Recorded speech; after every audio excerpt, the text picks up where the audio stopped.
This is 7 National News, and in your top story, the UAE Vice President, Prime Minister and ruler of Dubai, His Highness Sheikh Mohammed bin Rashid Al Maktoum, attended the third day of the Royal Ascot Racing Festival held in Berkshire. At a meeting with Queen Elizabeth II, the ruler of Dubai congratulated the Queen on Estimate's win of Royal Ascot's Gold Cup and also praised Estimate's strong performance during the thrilling competition, wishing the Queen more achievements in the coming grand races. Queen Elizabeth hailed Godolphin's Colour Vision's feat, wishing Godolphin horses more success and valuing the participation and results achieved by the UAE horses at the festival. During the meeting, which saw the presence of Dubai Crown Prince, His Highness Sheikh Hamdan bin Mohammed bin Rashid Al Maktoum, and Dubai Deputy Ruler and Minister of Finance, His Highness Sheikh Hamdan bin Rashid Al Maktoum.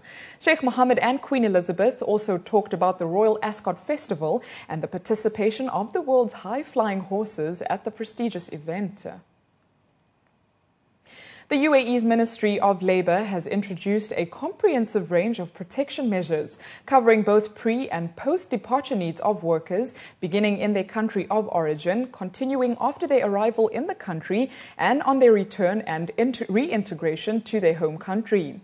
The UAE provides an attractive environment for up to 200 foreign nationalities, along with measures to protect their rights and improve both their working and living conditions. In an effort to improve their standard of living, the ministry has approved the manual of the general criteria for workers' accommodation. The decision emphasizes employers' responsibilities to provide workers with accommodation according to international labor standards. Each facility operating in the country has to upgrade its workers' accommodation conditions to comply with these standards. Abu Dhabi is leading the way as the capital invested approximately 20 billion dirhams in 23 workers' cities, which provided homes for 385,000 workers. Each complex has been built in line with the new manual, which stipulates that all accommodation must include its own medical clinic equipped with full services, parking, yards, walkways, mini-market, green spaces, as well as playgrounds. Expatriates found distributing leaflets and flyers on the doors of residences and villas in Sharjah risk losing their residency permits in the UAE, as per the directives of His Highness Dr. Sheikh Sultan bin Mohammed Al Qasimi, member of the Supreme Council and ruler of Sharjah. In a verbal statement on a local radio station, His Highness Dr. Sheikh Sultan ordered the Sharjah Police to arrest and prosecute individuals and company owners who place flyers or leaflets on residence doors and on cars or buildings. Police are given the right to deport the accused if proved guilty, as stated in a local publication. In response to the directives of the Sharjah ruler, police have launched a campaign to arrest violators, owners of businesses and companies who hire individuals to participate in the illegal activity. In addition to this, police are calling on all community members to cooperate with law enforcement officers by reporting any legal violations. Roughly 9 in 10 people across the Middle East region desire to work in the UAE, a recent YouGov study has revealed. Of the over 1,500 Arab nationals aged 18 to 24 surveyed, more than 85% stated that they found the idea of working in the UAE somewhat or very appealing. The top attractions for expatriates were the tax-free environment, the perceived luxurious cosmopolitan lifestyle, as well as the fact that the Emirates is more liberal than the other similar countries in the region, stated recruitment correspondents. The survey aimed to establish attitudes to studying, working and investing in the UAE. 59 respondents stated that working in the UAE was not appealing, while 65 of the young adults were unsure. Dubai was the first choice for the surveyed job seekers, followed by Abu Dhabi and Sharjah. The other Emirates were voted as their second choices. Social media across the Arab world proves to be highly popular, as a recent report reveals that there are currently 3.7 million Twitter users and 55 million Facebook users, according to the 5th Arab Social Media Report, which was conducted by the Dubai School of Government. According to the survey, which had 4,000 participants involved, the UAE has the highest Facebook penetration at 41%, and Egypt has 25% of Arab users. The Kingdom of Saudi Arabia has more than half the Arab active Twitter users, the study indicates. DSG officials stated that the continued growth of social media in the Arab region has facilitated innovations by individuals, created new horizons for government entities, and new social trends by Arab societies.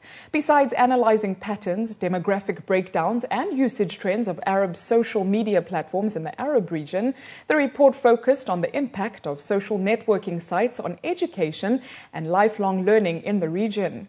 55% of teachers who responded to the survey said that they use social media as a classroom resource.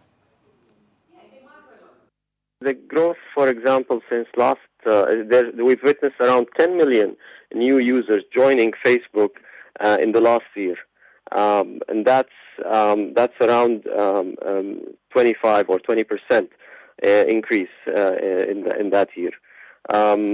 However, one additional new finding is that we've seen the percentages usually were that majority of users, around 70% of the users across the region of Facebook, were young people under the age of 30.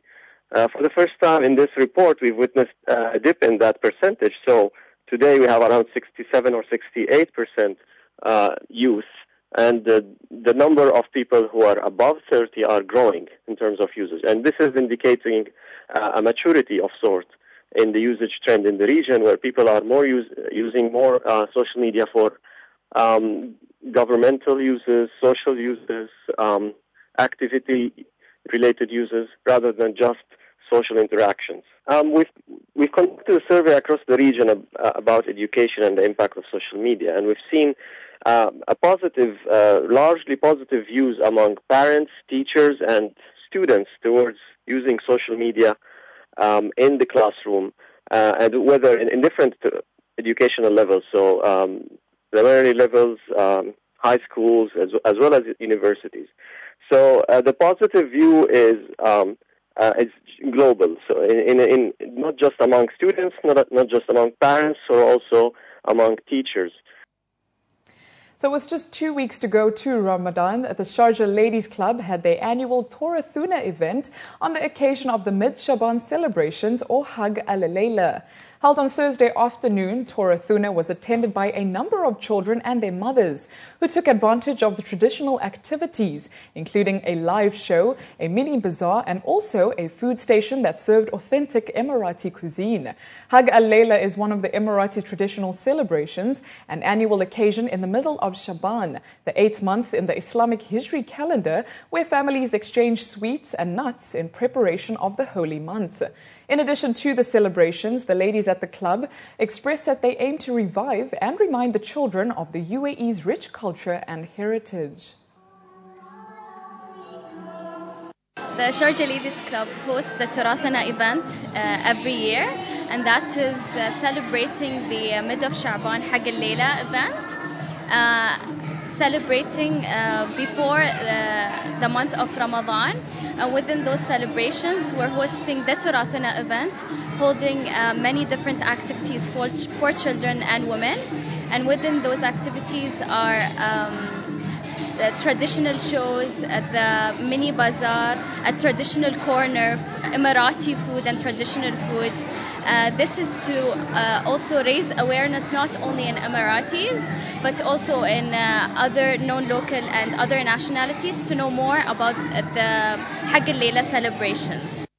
And finally, ending off your news bulletin now, Dubai will very soon host its inaugural boxing title fight on Friday the 28th of June at the Dubai World Trade Center.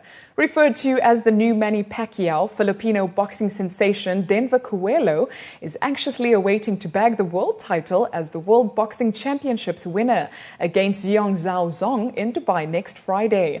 26-year-old Cuello, who is the WBC silver minimum weight title holder and the #1 mandatory challenger to Zhong's world belt, was originally poised to fight for the vacant title in December.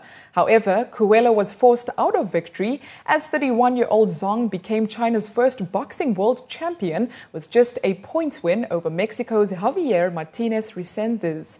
A pre-fight press conference was held on Thursday afternoon at Dubai's Ibn Battuta Gate Hotel, where both contenders answered questions from fans and spoke of their rigorous training. I wanted to ask pretty much the same question. Very excited to fight in Zone.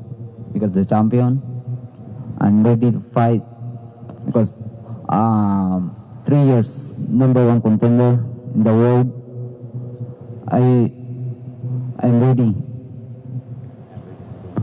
and do my best to fight in Zhong in June 28. I've been preparing for 2 months and I'm really look forward to this match. I hope my counterpart will be in his best condition to fight me. I'm sure the show will be worth watching. I will prepare myself completely and try my best to win the match.